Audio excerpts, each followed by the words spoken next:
ये उस रात की बात है जब वेक्ना ने मुझे मार दिया, जिस रात मुझे कैदी बनाया।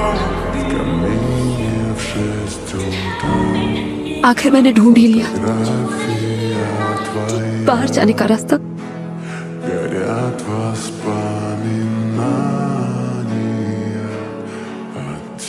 मैं असली दुनिया के करीब थी। ऐसा लगा मैं वही थी, उसके साथ, उस हॉस्पिटल में।